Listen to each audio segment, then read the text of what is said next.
Hi and welcome to Japan Objects. My name is Billy Matsunaga and I'm a professional kimono teacher living in Kumamoto, Japan. I hear from a lot of people coming to Japan that they are worried about sitting on the floor, what is the proper etiquette and whether they'll be able to do it.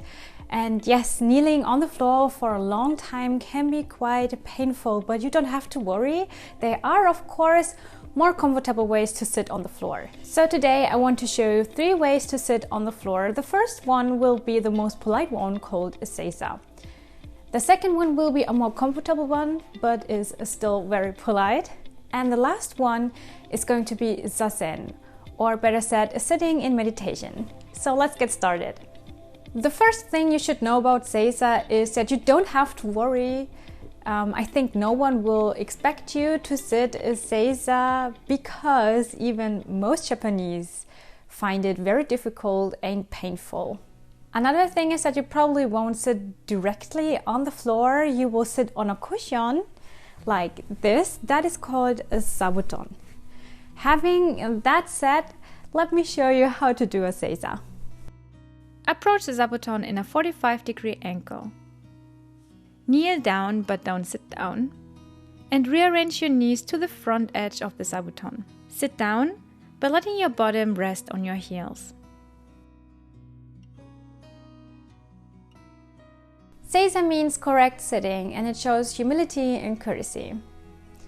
It became a part of the Japanese culture in the beginning of the 17th century. That was when tatami mats became a general floor in houses of the broad population. And it's actually called Seiza since the 19th century. Seiza can be quite painful, especially when you're not used to it, so it is important to use a comfortable zabuton that is large and firm enough to support your whole body weight.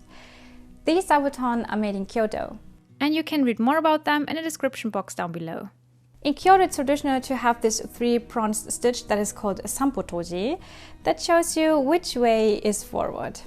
And there are also often these tassels on the zabuton that are supposed to bring luck. If you're visiting a Japanese home or you're sitting on the floor in some local restaurants, you of course want to be polite. But it's also important to be comfortable. So here are some ways to sit more comfortably on the floor. The first one is actually to just slide with your bottom to the side and place the bottom on the floor.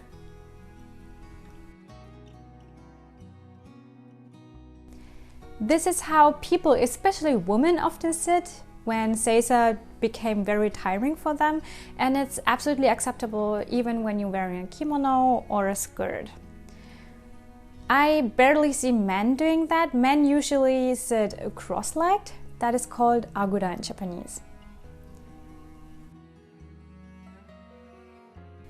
This is a little less formal than Seiza, but it's still perfectly acceptable when having dinner, etc. For women, unfortunately, in Japan it is considered inappropriate to sit cross-legged, and especially pretty awkward when you're wearing a skirt, so it's best limited to when you're wearing trousers. Another way you can sit on the floor, not for a long time, probably for a moment, is when you bring your legs in front of you. I recommend this when you want to stretch your legs for a moment or two and then change position. But be careful not to stretch out your legs in front of you because it is very rude to point your feet at someone and it's inconsiderate to take up so much space. Other no-goes for zabuton. For example, when you enter a room and you see zabuton on the floor, don't step on them. And it is also considered as very rude when you turn zabuton.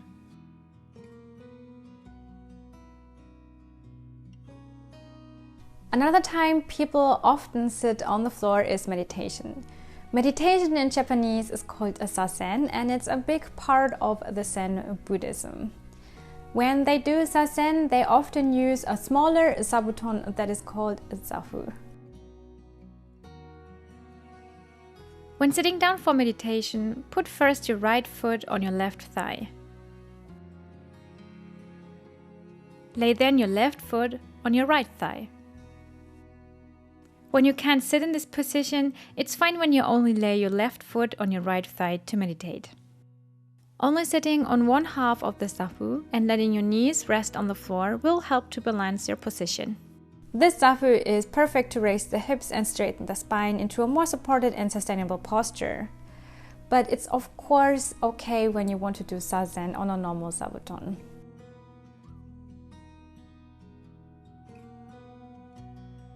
This small ojami cushion, by the way, is a perfect zafu because it is very firm and has the perfect size to support your bum. It's also quite high for a cushion, so your hips are lifted off the floor and it's almost like a small seat. I hope I have showed you that you don't have to worry when sitting on the floor in Japan. If you're interested to learn more about a Japanese lifestyle, crafts and fashion, or to buy an authentic zabuton like this, check out japansobjects.com. And you can also find more kimono lifestyle advice on my own YouTube channel, Billy Matsunaga.